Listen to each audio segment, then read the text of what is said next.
കേരളം സംസ്ഥാനത്ത് പിണറായി സർക്കാർ തന്നെ അധികാരത്തിൽ വരുമെന്നാണ് എന്നെപ്പോലുള്ളവർ കരുതുന്നത്. അതുപോലെ തന്നെ കേന്ദ്രത്തിൽ മോദി സർക്കാരും. അപ്പം മൂന്നാം ഊഴം രണ്ടിടത്തും ഉണ്ടാകുമെന്ന് കരുതുന്നു. അങ്ങനെ കരുതാതിരിക്കാൻ പ്രത്യേകിച്ച് കാരണങ്ങളൊന്നുമില്ല. പ്രതിപക്ഷം അതിന് മാത്രം ശക്തമല്ല. പ്രതിപക്ഷത്ത് അതുപോലെ കരുത്തരായ ആളുകൾ ഒട്ടില്ലതാനും. എന്നല്ല, ഇവരെയൊക്കെ റീപ്ലേസ് ചെയ്യാനുള്ള ശക്തിയൊന്നും പ്രതിപക്ഷത്തിന് ഇപ്പോഴില്ല എന്നുള്ളതാണ് വാസ്തവം.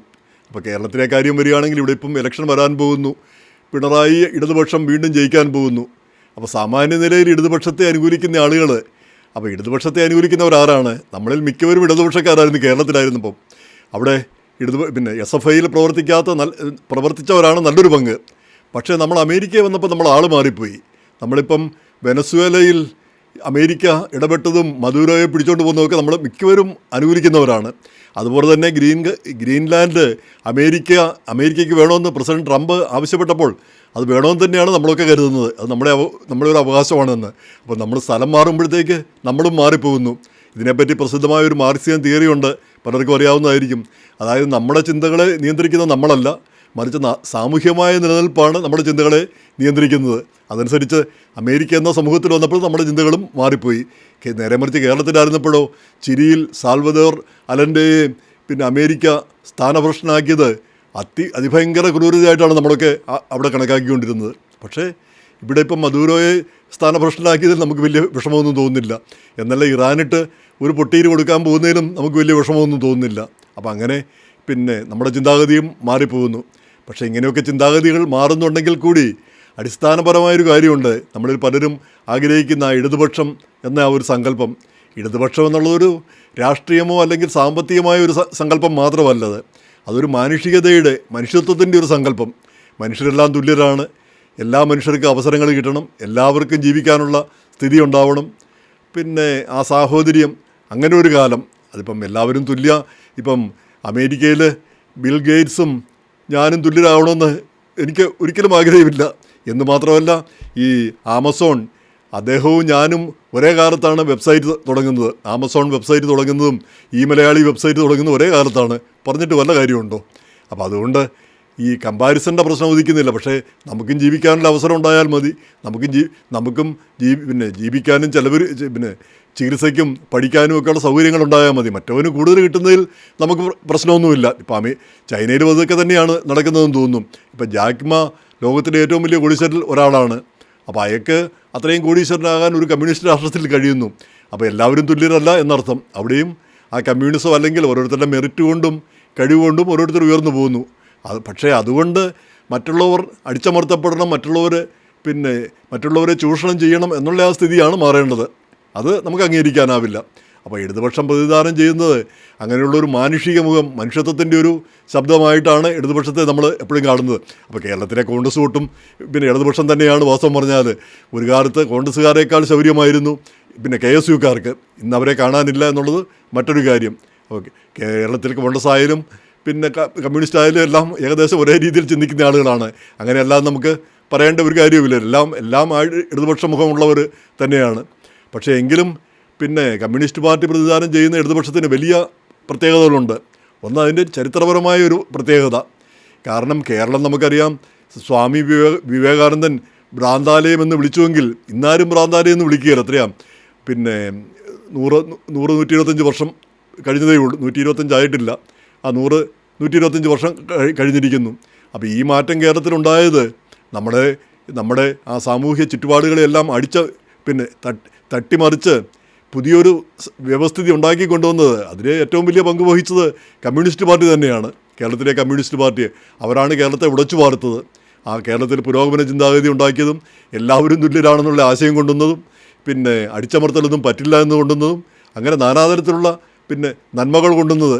അക്കാര്യം നമ്മൾ മറന്നു കളഞ്ഞിട്ട് ഒരു കാര്യവുമില്ല. അപ്പോൾ അങ്ങനെയുള്ള ഒരു പാർട്ടി ഇനിയും ഒരു ഭരണത്തിൽ വരുന്നത് നല്ലതല്ലേ എന്ന് ചോദിക്കാം. അവിടെയാണ് എനിക്ക് ഇത്തിരി വിഷമമുള്ളത്. ഇനിയൊരു ഭരണത്തിൽ വന്നു കഴിഞ്ഞാൽ കമ്മ്യൂണിസ്റ്റ് പാർട്ടി ഉണ്ടാകുമോ കേരളത്തിൽ? ഇടതുപക്ഷം ഉണ്ടാകുമോ? ഇടതുപക്ഷമില്ലാത്ത ഒരു കേരളത്തെപ്പറ്റി ഒന്ന് ആലോചിച്ച് നോക്കി. കാര്യം ഈ അട്ടിമറിക്കാരും ഈ NGO യൂണിയൻകാരും അങ്ങനെയുള്ള ആളുകളെല്ലാം സംഘടിത ഗുണ്ടായിസം ഒക്കെ ശല്യക്കാരും ഉപദ്രവകാരികളുമാണ്. പക്ഷേ അവരില്ലാത്ത ഒരു കേരളം വരുമ്പം അവർ കൊണ്ടുവരുന്ന മാറ്റങ്ങൾ അല്ലെങ്കിൽ അത് അവർ അത്രയും വലിയ ഒരു സാഹചര്യം, ഒരു സാമൂഹ്യ മാറ്റം ഉണ്ടാകാൻ പര്യാപ്തമായ ഒരു തിയറി, ഒരു സിദ്ധാന്തം അതില്ലാതായി പോരുന്ന അവസ്ഥ ഉണ്ടാകുമോ? അതാണ് നമ്മൾ പേടിക്കുന്നത്. നമ്മളിപ്പോൾ ബംഗാളിലെ അനുഭവം കണ്ട് 34 വർഷം ജ്യോതിബാസു അർമാദിച്ച് ഭരിച്ചു. എന്നിട്ടെന്തായി? അവിടെ കമ്മ്യൂണിസ്റ്റ് പാർട്ടി ഇല്ലാതായി.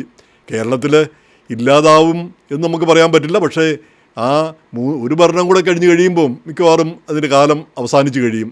അതായത് ആ പഴയ ക്ലൗട്ടൊക്കെ പോവും. അതിൻ്റെ സ്ഥാനത്ത് ഇപ്പം നമുക്കറിയാം കോൺഗ്രസിൽ നിന്ന് ആളുകളെല്ലാം പോകുന്നത് എങ്ങോട്ടാണ്? കമ്മ്യൂണിസ്റ്റ് പാർട്ടിയിലേക്കല്ല, ഇടതുപക്ഷത്തിലേക്കല്ല പോകുന്നത്, BJP-യിലേക്ക്. അപ്പോൾ BJP കോൺഗ്രസ് ഇല്ലാതാവുന്നൊരു സ്ഥിതി വരും, BJP ശക്തിപ്പെടുന്നൊരു സ്ഥിതി വരും. ഇനി ഇടതുപക്ഷമാണെങ്കിലും ബലമില്ലാത്ത ഒരു സ്ഥിതി വരും. ഇങ്ങനെയൊക്കെയുള്ള മൊത്തത്തിലുള്ള ഒരു സാമൂഹ്യ മാറ്റത്തിനാണ് വഴിതെളിക്കുന്നത്. അപ്പം ഇങ്ങനെയുള്ള സാഹചര്യത്തിൽ ഇടതുപക്ഷം ഇനിയൊന്നും ജയിക്കേണ്ടതുണ്ടോ? പിണറായി സഖാവിനെ പറ്റി എനിക്ക് അഭിപ്രായ വ്യത്യാസമൊന്നുമില്ല. അദ്ദേഹം കാര്യപ്പെട്ട മുഖ്യമന്ത്രിയൊക്കെ തന്നെ. പക്ഷേ അദ്ദേഹം ഇനിയിപ്പോൾ പോയി ഒന്ന് വിശ്രമിക്കട്ടെ. പോയി ഇത്തിരി പൊടിയരിക്കഞ്ഞിയൊക്കെ കുടിച്ച് പറ്റുമെങ്കിലും മൂലധനം വീണ്ടും ഒന്നുകൂടെ ഒന്ന് വായിച്ചു നോക്കട്ടെ. ഇപ്പം നാമം ജപിക്കാൻ പറയാൻ പറ്റത്തില്ല. അദ്ദേഹം നാമം ജപിക്കുകയില്ലായിരിക്കും. കാരണം മത്തായി ചാക്കോ MLA ആയിരുന്നു. അദ്ദേഹം മരിച്ചപ്പം പള്ളിയിൽ അടയ്ക്കണമെന്ന് പറഞ്ഞു. പക്ഷേ പള്ളിയിൽ അത് അങ്ങനെ പറഞ്ഞിട്ടില്ല, അങ്ങനെ പറഞ്ഞു എന്ന് പറഞ്ഞ ബിഷപ്പിനെ നികൃഷ്ടജീവി എന്ന് വിളിച്ചതാണ്. അത് നമ്മൾ മറക്കുന്നില്ല.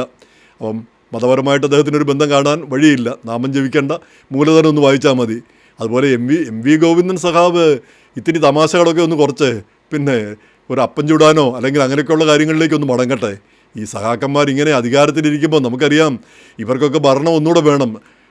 അർമാദിച്ച് ഈ പോലീസിൻ്റെ സല്യൂട്ടും ഒക്കെ മേടിച്ച് നല്ല ഭവനങ്ങളിലൊക്കെ മുഖ്യമന്ത്രിയുടെ അല്ലെ മന്ത്രിമാരുടെ ഭവനങ്ങളിലും അതുപോലുള്ള ആ കാറുകളിലൊക്കെ ഒന്ന് വിഹരിച്ച് നടക്കാനായിട്ട്. എന്നല്ലാതെ ഈ ഇടതുപക്ഷം വന്നതുകൊണ്ട് ഇടതുപക്ഷത്തിലുള്ളവർക്ക് എന്താണ് കിട്ടിയത്? സാധാരണക്കാർക്ക് എന്താണ് കിട്ടിയത്? അവരുടെ ജീവിതത്തിൽ എന്ത് മാറ്റമാണ് ഉണ്ടാക്കിയത്? ഈ സാമൂഹ്യപരമായ മാറ്റങ്ങളല്ലാതെ സാമ്പത്തികമോ അല്ലെ അതുപോലുള്ള കാര്യങ്ങളിലോ എന്ത് മാറ്റമാണ് ഉണ്ടാക്കിയത്? എന്ന് മാത്രമല്ല കേരളത്തിന് എന്ത് മാറ്റം ഉണ്ടാക്കി? ഈ 50 വർഷത്തെ ഭരണം ഒന്ന് എടുത്തു നോക്കി. 50 വർഷത്തിനിടയിൽ കേരളത്തിൽ എന്തുണ്ടായി? എന്തെങ്കിലും ഒരു സ്ഥാപനം ഉണ്ടായോ?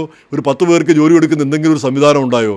പിന്നെ കേരളം പുരോഗമിച്ച് നിൽക്കുന്നു എന്ന് പറഞ്ഞാൽ അത് ഞാൻ സ്ഥിരം പറയാറുള്ള ഫ്രേസ് വീണ്ടും പറയുകയാണ്. ഈ അറബിയുടെയും സായിപ്പിൻ്റെയും ഒക്കെ അണ്ടറിൽ പോയി ഞങ്ങളൊക്കെ പണിയെടുക്കുന്ന കാശുകൊണ്ട് ഞങ്ങൾ അവിടെ കൊണ്ടുവന്ന് കുറച്ച് പൈസ കെട്ടിടങ്ങൾ ഉണ്ടാക്കുന്നു.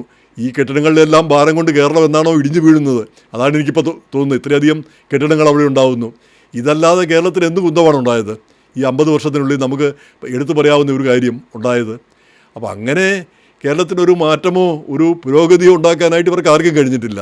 അപ്പോൾ പിന്നെ ഇവർ ഭരിച്ചാലും മറ്റവർ ഭരിച്ചാലും വലിയ വ്യത്യാസമൊന്നും വരാൻ പോകുന്നില്ല. സംഗതികൾ ഇങ്ങനെയൊക്കെ തന്നെയായിരിക്കും. ഇനി മറ്റവർ ഭരിച്ചാൽ നമുക്കറിയാം കോൺഗ്രസ് ഭരിക്കുന്നതിനെ പറ്റി മുസ്ലിം ലീഗിനായിരിക്കും അവിടെ ആധിപത്യം, അവർക്കാണ് അംഗബലമുള്ളത്. അതുകൊണ്ട് തന്നെ മന്ത്രിസഭയിലുമൊക്കെ അവർ പറയുന്നതായിരിക്കും കാര്യങ്ങൾ നടക്കുക. അപ്പോൾ കേരളത്തിലെ വർഗീയത വർദ്ധിക്കാനുള്ള എല്ലാ സാധ്യതയും ഉണ്ട് താനും. അത് നമ്മൾ കഴിഞ്ഞ ഒരു തവണ നമ്മൾ കണ്ടതാണ്. 5 മന്ത്രിമാരെ വേണമെന്ന് അവിടെ 5ാമത്തെ മന്ത്രി വേണമെന്ന് അവിടെ പാണക്കാട് തങ്ങൾ പ്രഖ്യാപിച്ചു. മുഖ്യമന്ത്രി അറിയുന്നില്ല, പക്ഷേ മന്ത്രി വന്നു. അപ്പോൾ അങ്ങനെയൊക്കെയുള്ള പ്രഖ്യാപനങ്ങളും ഒക്കെ നമുക്ക് പ്രതീക്ഷിക്കാം. പക്ഷേ എങ്കിലും ഇടതുപക്ഷം നിലനിൽക്കണം. അതാണ് നമ്മുടെ പ്രശ്നം ഇരിക്കുന്നത്. ഇവർ ഭരിക്കുന്നതോ ഇവർ മുടിപ്പിക്കുന്നതോ അല്ല നമുക്ക് പ്രശ്നം, അല്ലെങ്കിൽ വർഗീയത വളർത്തുന്നതോ അല്ല പ്രശ്നം. ഇടതുപക്ഷം നിലനിൽക്കണം. ഇടതുപക്ഷം നിലനിൽക്കണമെങ്കിൽ ഇനിയൊരു ഭരണം വന്നാൽ പറ്റില്ല. ഭരണം വന്നു കഴിഞ്ഞാൽ ഇവരൊക്കെ അർമാദിച്ച് നടക്കും. കൂടുതൽ ആളുകൾ ഇടതുപക്ഷത്തു നിന്ന് പോകും, അല്ലെ കോൺഗ്രസിൽ നിന്ന് പോകും. മൊത്തത്തിൽ ആ സാമൂഹ്യ സന്തുലിതാവസ്ഥ തന്നെ അസ്ഥിരപ്പെടും. അപ്പോൾ അതിനൊരു വ്യതിയാനമാണ്. കേരളത്തിലെ വോട്ടർമാർ ഒന്നുകൂടി ഒന്ന് ആലോചിക്കുക. ഈ മറ്റവരാണേലും ഒന്ന് ജയിക്കട്ടെ. അവർ 10 വർഷമായിട്ട് പുറത്ത് നിൽക്കുകയല്ലേ, ഇനി അവരൊന്ന് ജയിക്കട്ടെ. ഇനിയിപ്പം ഈ ലീഗ് പുറമേ ഈ പണ്ട് BJP പറ്റി എന്താ വാജ്പേയി ആണെന്ന് തോന്നുന്നു പറഞ്ഞത്, BJP എന്നത് ഒരു മുഖം മൂടിയാണ്, അതിൻ്റെ അപ്പുറത്ത് RSSും അതുപോലെയുള്ള സംഘടനകൾ നിൽക്കുന്നതെന്ന് പറഞ്ഞ പോലെ മുസ്ലിം ലീഗ് ഒരു മുഖം മൂടിയാണ്. അപ്പുറത്ത് പിന്നെ തീവ്ര ചിന്താഗതിയുള്ള ആളുകളൊക്കെ ധാരാളമായിട്ടുണ്ട്. അവരായിരിക്കും കാര്യങ്ങൾ നിയന്ത്രിക്കുക. പക്ഷേ എന്നാൽ പോലും അവരും നമ്മുടെ മലയാളികളാണ്. മലയാളികൾ അംഗബലം പ്രധാനപ്പെട്ട കാര്യവുമാണ്. അത് നമ്മൾ മറക്കേണ്ടതുമില്ല. എന്തായാലും ഇടതുപക്ഷം ഇനി ജയിക്കണോ? അതൊന്ന് ആലോചിക്കേണ്ട കാര്യം തന്നെ.